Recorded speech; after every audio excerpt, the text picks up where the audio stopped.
Welcome along to the Deep Dive, episode 230, the Swetlana AI podcast.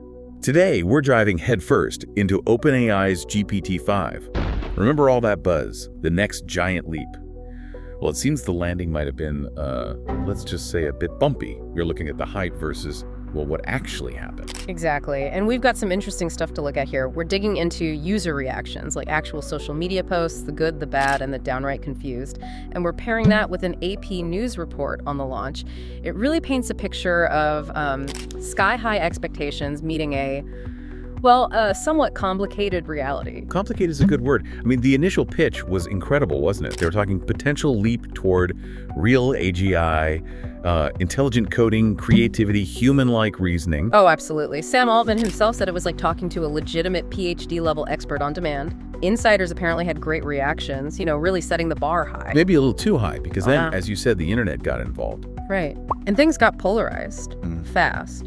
You had some users just straight up calling it an unmitigated disaster. Wow. Unmitigated disaster. Strong words. Very. And it wasn't just a few grumpy tech folks. It was this wide range, some still excited, sure, but lots of skepticism and, real disappointment bubbling up from what people were actually experiencing. Okay, so let's get specific. What exactly was causing these delightful critiques? What were the main sticking points? Well, a few key things kept coming up in user posts. One was poor tool routing. Poor tool routing. Sounds like the AI couldn't find its own tools. Sort of, yeah. Like a super smart system getting lost on the way to its own digital toolbox. It struggled to use external APIs or tools reliably, which you need for complex stuff. Okay. Then there was the frequent need for clarification. Users found themselves having to rephrase or simplify prompts over and over. So much for that PhD expert, huh? Sounds more like explaining something to a teenager sometimes. Exactly. And adding insult to injury, people were reporting slower performance compared to earlier models like GPT 4.1. Slower. That feels like going backwards. It does a bit, yeah. And the old familiar problems are still around too. Don't tell me. Hallucinations. Yep. Persistent hallucinations are still a significant issue. GPT-5 apparently still enjoys making things up, which isn't great for trust, obviously. Right. What about the fancier stuff people hoped for? Yeah. There was definite disappointment over the lack of multimodality. It wasn't seamlessly handling images or audio alongside text like some expected.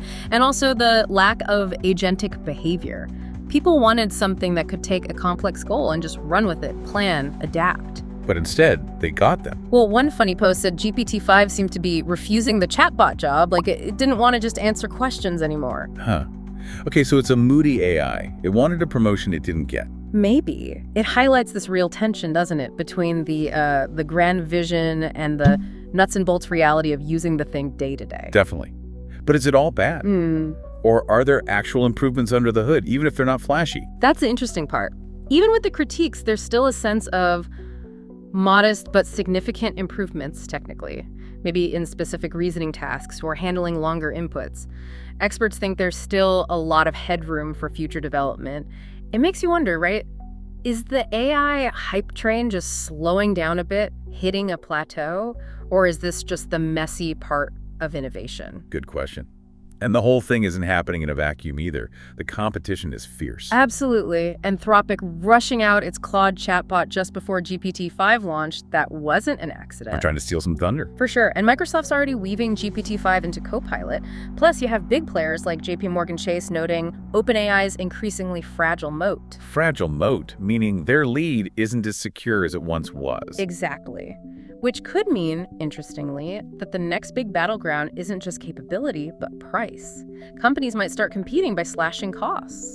AI getting cheaper. Now that would be a twist almost as wild as AGI itself. Right. Imagine AI being cheaper than coffee. So wrapping this up, what's the verdict for you, the listener? GPT-5 is here. It's complex. It really is. It's this weird mix of genuine potential, some real power, but also these unexpected quirks and limitations. It didn't quite change the world overnight. Maybe the big takeaway then is adjusting our expectations.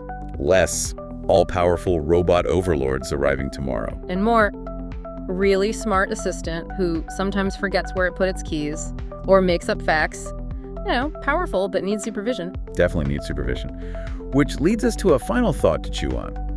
In this whole AI race with all the hype and debate, how much of what we think is a giant leap forward is actual groundbreaking progress? And how much is just us projecting our own hopes and, let's be honest, maybe our science fiction dreams onto these complex, flawed systems?